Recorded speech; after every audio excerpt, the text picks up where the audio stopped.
So you need a guide, huh? Okay, let's do this.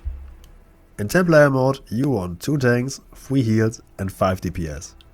One of those DPS should be able to act as an off tank, preferably a Death Knight who can swap into Frost Presence, and it's also good to have at least 1 Rogue or Hunter. In 25 player mode, you want 3 tanks, 5 healers, and a mix of range and melee DPS. When entering the raid, you first want to make sure that you kill all the trash mobs, but leave the 3 mini bosses Vesperon, Tenebron and Shadowrun alive. Every dragon left alive will make the fight more difficult in its own way.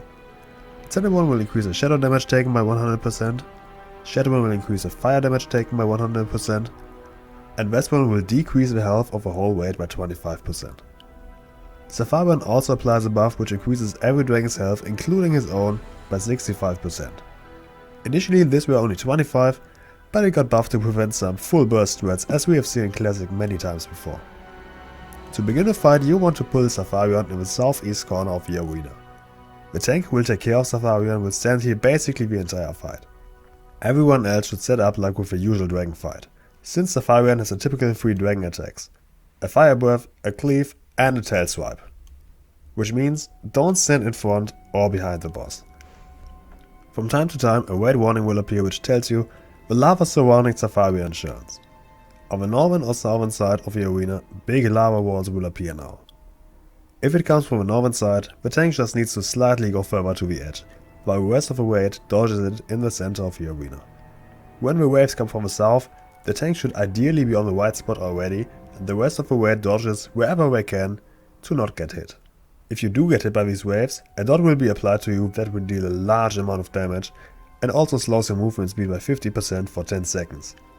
This damage gets especially critical with a 100% increased fire damage by Shadowrun. Throughout the fight, lava blazes will spawn in groups of 2 to 4. An off tank needs to pick them up and the raid needs to DPS them down as fast as possible. If a lava wave hits these adds, they will enrage and get 200% increased damage as well as 100% increased health. This buff can be dispelled by rogues or hunters with anesthetic poison or tranquilizing shots, so if you are a rogue or a hunter, be prepared. Obviously, the off tank should do his best to kite these mobs around the waves, so this doesn't even happen.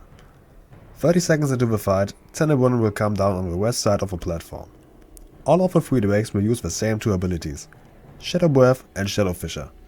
Shadow Breath deals fire damage in the cone in front of him, and Shadow Fissure is a void zone on the ground that deals a massive amount of damage to players standing in it after 5 seconds.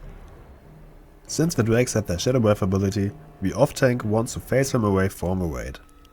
While fighting a drake, they will all open up a portal to an alternate realm, similar to the portal mechanic from the Caligos fight in Sunrealm, which means players can simply enter it by clicking on it. The portal Tenebron opens is full of Twilight eggs that will hatch little dragon webs that will transfer to the normal realm after a while. The strategy, however, is to not kill these eggs. Instead you will focus your whole damage on Tenebron. When the webs spawn, the off tank will take all the webs to him and the raid will AoE them down together with Tenebron. 75 seconds into the fight, Shadowrun will come down and join the fight. If Tenebron isn't dead yet, the off tank will drag Tenebron over to the southern side of the arena where Shadowrun spawns, so the raid can cleave him down. This is also where you want to use your Bloodlust or Heroism ability to get down both dragons as fast as possible, because you don't want to have Shadowrun and Vesperon being in the fight at the same time. Shadowrun's portal contains an Acolyte of Shadowrun, who increases Sartharion's fire damage by another 50% and makes him invulnerable to any damage. But that doesn't really matter. The strategy here is to not enter the portal again and focus all your damage on Shadowrun. You should still have your Bloodlust active, but also use your other damage increasing cooldowns. However, the 50% damage increase can be very dangerous, so the healers need to keep an extra eye on the main tank and make sure to keep him alive.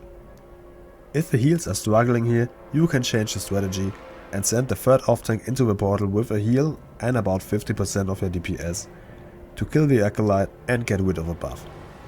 At last, Vesperon will join the fight 2 minutes after it started on the north side of the platform. Should Shadowrun still be alive, drag him over to Vesperon's spawn location again to cleave him down and maximize your damage.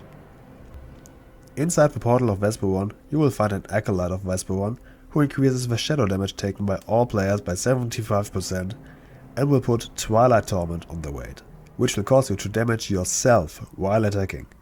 This is a debuff you want to get rid of as fast as possible.